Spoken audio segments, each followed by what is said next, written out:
y'all. Welcome to Adrice's Kitchen 6-9 on a sunny afternoon.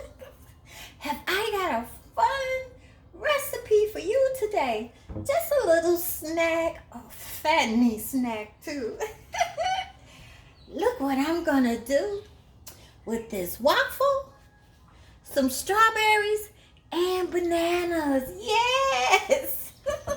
Oh, and peanut butter and whipped cream.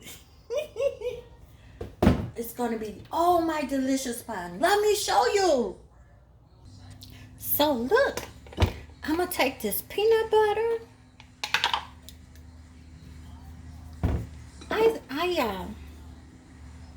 I already put this waffle in the oven. I didn't use a toaster, but I'm gonna spread peanut butter on top. Yes.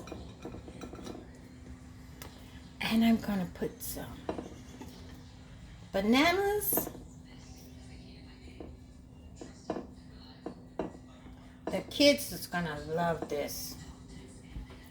Then I had already sauteed some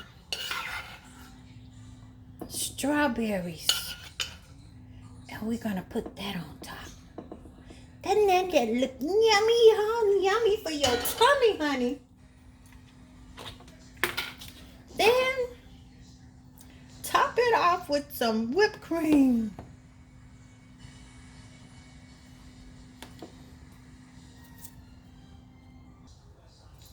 Ooh, so doesn't that just look, oh my delicious mom. It's the kind of sweet that make you want to slap somebody, right? Make sure you exercise after this. I'm going to have mine with some milk. Except I'm going to put a little scotch in my milk. Enjoy life. Play with your recipes, y'all. Sun Moon Products is still open. And we're a black-owned business. Go and order you some Sneevy's. Love that barbecue spice. It's all the shake you need. Enjoy life. Subscribe and like my channel. Adrice's Kitchen 6-9. Thanks for watching.